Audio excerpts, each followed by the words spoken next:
स्वागत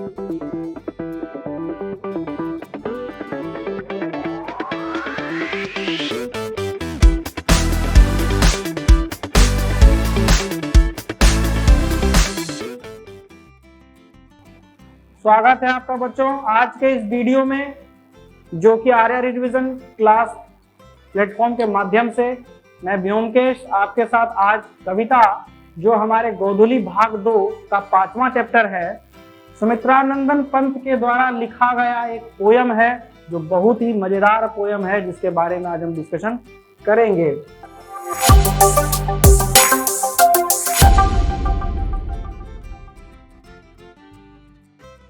यहाँ पर चैप्टर का नाम है भारत माता। आप देख रहे हैं भारत माता चैप्टर पर डिस्कशन होगा आज, और चैप्टर का जो डिस्कशन है वो बहुत ही शानदार होगा, तो आप वीडियो में लास्ट तक बनिए, देखिए और मजेदार होगा। तो सबसे पहले लेखक परिचय हम लोग देखते हैं कि सुमित्रानंदन पंत कौन थी। तो सुमित्रानंदन पंत जो है क्या है, सुमित्रानंदन पंत का जन्म 1900 यानी कि 1900 ईस्वी में अल्मोड़ा के जिले रमणीय स्थान कोसानी, जो उत्तरांचल में है अभी, वहां हुआ था। जन्म के 6 घंटे के बाद ही माता सरस्वती देवी का देहांत हो गया। पिता गंगादत्त पंत कोसानी स्टेट अकाउंटेंट थे और पिताजी की प्राथमिक शिक्षा गांव में हुई और फिर बनारस में उन्होंने हाई स्कूल की शिक्षा प्राप्त की। यानी कि इनका जो जिंदगी था माँ के बिना था, इसीलिए भारत माता और माता से जुड़ी कविताओं में इनका बहुत ही ज्यादा अनुभव है। वे कुछ दिनों तक कालांकर राज्य में भी रही। कालांकर राज्य आज ही हम पढ़े थे, हिस्ट्री में पढ़ा रहे थे किसी को। कालांकर राज्य पांड्य राजा संगम युग जो था ना इतिहास में, वहीं का एक राजा था कालांकर। तमिलनाडु के बगल में राज्य है कालांकर, ठीक है। तो कालांकर राज्य में भी रही है। उसके बाद आजीवन इलाहाबाद में रहा। 29 दिसंबर 1977 को इनका निधन हो गया। पंत जी की आरंभिक काव्य प्रकृति प्रेम, ठीक है, शिशु सुलभ जिज्ञासा को लेकर प्रकट हुआ। उनकी आरंभिक रचनाएं प्रकृति एवं सौंदर्य के प्रेम की कवि की संवेदना है। यानी कि इनका जो पोयम है उसमें सुंदरता और प्रकृति यानी नेचर पर डिस्कशन हम करेंगे। पंत जी प्राय प्रवृत्ति से छायावादी हैं। एकदम ही क्वेश्चन याद रखे, जैसे पिछले वाला में भी पढ़ रहे थे, एक पोयम वाले में पढ़े, कहानी पढ़े कि नलिन बिलोचन शर्मा जी का वो प्रयोगवादी थे। ये क्या है, छायावादी। छायावादी का मतलब क्या होता है, और मानवतावादी भी थे। उन्होंने प्रसाद और निराला के समान छंदों में शब्द योजना में नवीन प्रयोग किए। यानी निराला जी जो थे, सूर्यकांत त्रिपाठी निराला, और प्रसाद जी जो थे, उनके ही समतुल्य इन्होंने भी पोयम में अपना बखान शुरू किया। पंत जी की प्रतिभा कलात्मक सूझ से संपन्न है। अंततः उनकी रचनाओं में एक विलक्षण मृदुता और सौष्ठव मिलता है। युगबद्ध के अनुसार अपनी काव्य भूमि का विस्तार करते हुए पंत की काव्य चेतना की विशेषता है। वे प्रारंभ में प्रकृति सौंदर्य से अभिभूत हुए, फिर मानव सौंदर्य से उन्होंने समाजवाद की ओर आकृष्ट किया। यानी मानव सौंदर्य से वह समाजवाद की ओर आकृष्ट हुए, यानी समाज में, सोसाइटी में जो परिस्थिति चल रहा है उस पर इनका ध्यान फिर गया। समाजवाद से वे अरविंद दर्शन और प्रवृत्त हुए। अरविंद दर्शन यानी अरविंद का जो फिलोसफी था अरविंद जी का, अरविंदो घोष का, उनके बारे में। वे मानवतावादी के कवि थे जो मानव इतिहास के नित्य विकास में विश्वास करते थे। इनकी जो महत्वपूर्ण रचनाएं हैं उसके बारे में देखिए कि इनकी जो महत्वपूर्ण रचनाएं हैं, आत्मकव्य में लोकायतन सबसे फेवरेट है, ठीक है, जो उनके परिपक्व चिंतन की समेट देता है। यानी कि अगर उनके विचारों के बारे में पढ़ना है तो आप लोकायतन को एक बार पढ़िए, आपको समझ में आ जाएगा। उच्छ्वास पल्लव वीणा ग्रंथि गुंजन युगांत युगवाणी ग्राम में शर्म भूली स्वर्ण किरण युग पर चिदंबरा आदि इनकी महत्वपूर्ण क्या थी, रचनाएं थी। पंत जी के नाटक भी थे, कहानी, आलोचना, उपन्यास आदि भी लिखते थे। चिदंबरा उन्हें भारतीय ज्ञानपीठ पुरस्कार मिला। तो क्वेश्चन आ जाएगा एग्जाम में कि ज्ञानपीठ पुरस्कार पाने वाले सुमित्रानंदन पंत जी को किस कवि काव्य के लिए या किस रचना के लिए ज्ञानपीठ मिला? तो आंसर में देना है चिदंबरा, या क्वेश्चन को ऐसे भी डाल देगा बच्चों, चिदंबरा पर जिन्हें, इनमें से चिदंबरा पर किन्हें भारतीय ज्ञानपीठ पुरस्कार प्राप्त है। तो चारों लेखक का नाम देगा, उसमें सुमित्रानंदन पंत भी रहेंगे। प्राकृतिक सौंदर्य कविता के लिए विख्यात कवि की रचनाओं में यह कविता हिंदी की यथार्थवादी कविता के एक नए उनमें से। यथार्थवादी यानी कि रियलिस्टिक, वास्तविकता के आधार पर। अब छायावादी यानी इमेजिनेशन यानी कि मन की कल्पनाओं के आधार पर। यथार्थवादी मतलब जैसे प्रेमचंद यथार्थवादी थे, जो दिखता है समाज की परिस्थितियों को उसके आधार पर लेखन लिखते थे। प्रयोगवादी यानी प्रयोग कर करके, यानी कि कुछ चीज को पढ़ा, कुछ चीज को देखा, दोनों को मिलाया फिर लिखा, ऐसा था। छायावादी कवि सुमित्रानंद पंत की यह प्रसिद्ध कविता है, उनकी कविता ग्राम में से संकलित है। ग्राम में एक बहुत बड़ा उपन्यास कवि का लिस्ट है, मतलब की कविता का बहुत बड़ा लिस्ट है, उसी से यह क्या है डिटेल्ड लिखा हुआ। आधुनिक हिंदी के उत्कृष्ट प्रगति में शामिल की जाती है। अतीत के गरिमा गान द्वारा अब तक भारत का ऐसा चित्र देखने खींचा गया था, ऐतिहासिक चाहे रहे या वर्तमान देखते हुए। तो अब इस चैप्टर में जो हम पढ़ेंगे वो भारत माता कविता के बारे में पढ़ेंगे, यानी भारत माता पे चैप्टर पे चलते हैं। चलिए क्या लिखा हुआ है भारत माता के बारे में, चैप्टर है पूरा,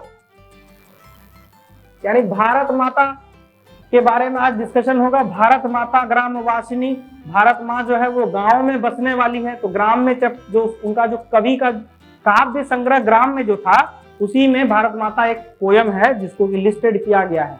तो यहाँ पर क्लास 10th में हम लोग को पढ़ना है, और इससे बच्चों आज से स्पष्ट करने आ जाता है कभी कभी परीक्षा में, ठीक है। तो इस पर चलिए पढ़ते हैं, क्या क्या है उस पर ध्यान देते हैं थोड़ा। ग्रीन कलर से कहता है भारत माता ग्रामवासिनी, खेतों में फैला है श्यामल, धूल भरा मैला सा आंचल, गंगा यमुना में आंसू जल, मिट्टी की प्रतिमा उदासीनी। अब इसका पूरा मतलब, पोयम को गा करके पढ़ना चाहिए तो उसके पोयम का मतलब भी समझ में आता है और पोयम को पढ़ने में मजा भी आता है। क्या कहा भारत माता, आप लोग भी बोलिए साथ में, भारत माता ग्रामवासिनी, खेतों में फैला है श्यामल, बोलिए, धूल भरा मैला सा आंचल, गंगा यमुना आंसू जल, मिट्टी की प्रतिमा उदासीनी। अब मतलब समझाते हैं। भारत माता जो है वो ग्रामवासिनी यानी गांव में बसती है। भारत माँ गांव की धरती पर आज भी मिलेगी। भारत का माँ, भारत को हम माँ के रूप में, माँ भारती के रूप में प्रस्तुत करते हैं। तो ग्रामवासिनी यानी गांव में बसने वाली माता है।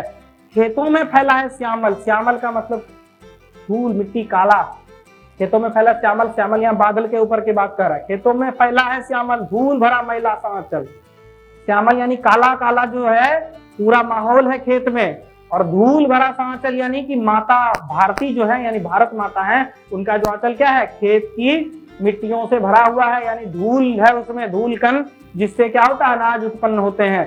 गंगा यमुना में आंसू जल, उनका जो आंसू का जल है यानी वह अपने बच्चों को, हम भारतवासियों को जो सींचती हैं गंगा यमुना के आंसू जल से, यानी भारत माता का जो आंसू है वही गंगा यमुना का जल है जो खेतों को सींचने के काम में आता है। मिट्टी की प्रतिमा उदासीनी, यानी कि मिट्टी की जो प्रतिमा होगी, यानी मिट्टी के अंदर जो शक्ति है, उर्वरता है, प्रतिमा उदासीनी हो जाती है कभी कभी भारत माँ के चरित्र को पढ़कर सुनकर, कि हम बच्चों का पालन करते करते कितना माँ ने बलिदान और त्याग दिया। उसी के बारे में क्या कहा, फिर से एक बार पढ़ ले हम लोग। भारत माता ग्रामवासिनी, खेतों में फैला है श्यामल, धूल भरा मैला सा आंचल, गंगा यमुना में आंसू जल, मिट्टी की प्रतिमा उदासीनी। आगे चलते हैं।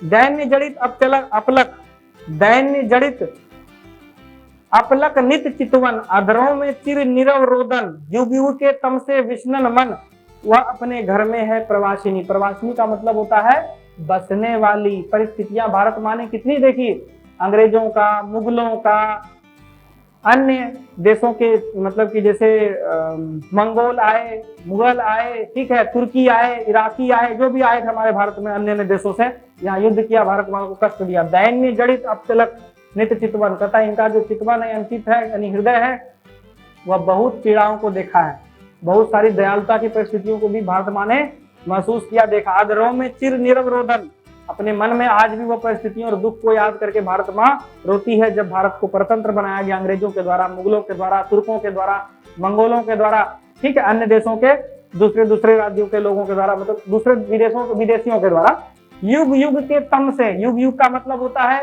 एज, कितने लंबे युग से भारत माँ कष्ट झेल रही थी। पहले चंद्रगुप्त मौर्य वंश में, उसके पहले धनानंद के द्वारा जो नंद वंश का शासक था, उसके बाद मगध की सेना गद्दी पर मौर्य वंश का स्थापना हुआ, जिसकी पताका अशोक तक ने फहराई। उसके बाद बुद्ध धर्म, उसके बाद जैन धर्म, उसके बाद कई अलग अलग धर्म संगम युग आया। उसके बाद धीरे धीरे करके वैदिक, मतलब एक तरह से धीरे धीरे जितने भी राजा यहाँ आए, विक्रमादित्य हुए, हंस हुए, कुषाण आए, यह और जो है कितने मुगल शासक आए, अकबर आया, ठीक है, बाबर आया, हुमायूं आया, जो भी आया सब यहाँ पर विष्णन मन यानी कि माँ भारती को, विष्णन मन का मतलब होता है कुंठित करने का प्रयास किया, विष भरने का प्रयास किया, माँ भारती को बहुत परेशान किया, मन से दुखी कर दिया। वे अपने घर में प्रवासिनी, और वह आज भी अपने घर में प्रवासिनी है, यानी भारत माँ का जो हृदय है वो गाँव में ही बसता है, और माँ का जो मन है वो पूरे देश में है। मतलब पूरा देश हमारा जो है वह माँ को ही रिप्रेजेंट करता है, यानी बताता है। 30 कोटि सनातन नग्न तन, कहता है 30 कोटि मतलब करोड़, ठीक है। सनातन नग्न तन, कहता है कि पूरा जो भारत माँ फैली हुई है, नग्न तन यानी कि इनका जो उदर है, इनका जो, ठीक है, वक्षस्थल है जो हमारे भारत का, मस्तक जो है हिमालय है, पैर जो है वो कन्याकुमारी है, और वक्षस्थल जो है वह जो है छाती जिसको हम कहते हैं वह है, बीच का जो केंद्र भारत है वह है। तो इसी तरह कह रहा है क्या कि सनातन नग्न तन अद्भुत क्षितिज शोषित निरस्त जन मूढ़ असभ्य अशिक्षित निर्धन, कहता है कि माँ भारती के गोद में हम सभी बच्चे अर्ध क्षुधित यानी कि आधे भूखे प्यासे भी हैं, शोषित हैं, एक्सप्लॉइटेड हैं, अंग्रेजों ने हमारा शोषण किया। निशस्त्र जन का मतलब होता है बिना मतलब का अत्याचार किया गया और हमको जो है मारा पीटा गया, यहाँ के भारत माँ के सपूतों को। मूढ़ हैं, बोल नहीं सकते हैं, समझदारी है लेकिन मूढ़ बने हुए हैं, जान के चुप है, हालात के सामने मजबूर हैं। असभ्य यानी असंस्कारी लोग भी यहाँ हैं, भारत माँ को हमेशा बांटने और बेचने में लगे हुए हैं। अशिक्षित भी हैं, पढ़े लिखे लोग भी नहीं है, पढ़े लिखे भी बेरोजगार है, यानी पढ़े लिखे लोग भी जो है क्या है, समझदार नहीं है। भारत माता के प्रति उनकी कोई आस या उनकी भावना नहीं है। निर्धन तो है ही, गरीब है, हमारे यहाँ नतमस्तक है, तरु तल निवासिनी, ठीक है। ये सभी फिर भी क्या कहते हैं, हम भारत माँ के सपूत हैं, तरु है, तल है, निवासिनी। अगला लाइन पर चलेंगे। स्वर्ण सस्य पर पद तल लुंठित, कहता है स्वर्ण यानी सोना, सस्य यानी सैया, सोने की सैया पर पद तल लुंठित। लुंठित का यहाँ पर मतलब हुआ कि सोने की सैया से इनका संबंध बताया जा रहा है। धरती सा सहिष्णु मन कुंठित, कहता है धरती पर इतना अत्याचार बच्चों के द्वारा देखती हैं, पहले विदेशी फिर घर में अपने ही आपस में भाई भाई लड़ाई करते हैं, मेरा यह देश है, मेरा यह राज्य है, मेरा यह भाग है, उसको भी देख करके माँ भारती को कष्ट पहुंचता है। क्रंदन कंपित अधर मौन स्मित, उनका मन भी जो है क्रंदन रोने को इच्छा करता है, लेकिन फिर भी वह क्या है, बच्चों की लड़ाई को देखकर, नादानी को देखकर मौन है, चुप है।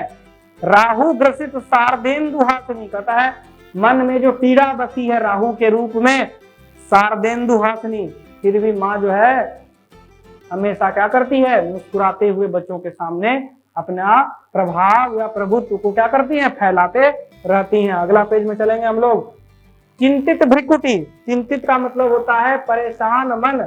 क्षितिज तिमिरंकित, यानी कि क्षितिज में, क्षितिज का मतलब जहां आकाश और धरती मिलते हो, क्षितिज में यानी माँ भारती जो है क्या है, चिंतित भ्रिकुटी, भ्रिकुटी का मतलब ये मस्तक, परेशानी दिखता है उनके चेहरे पर माँ भारती के, फिर भी वो क्या कर रही, मुस्कुराती हुई।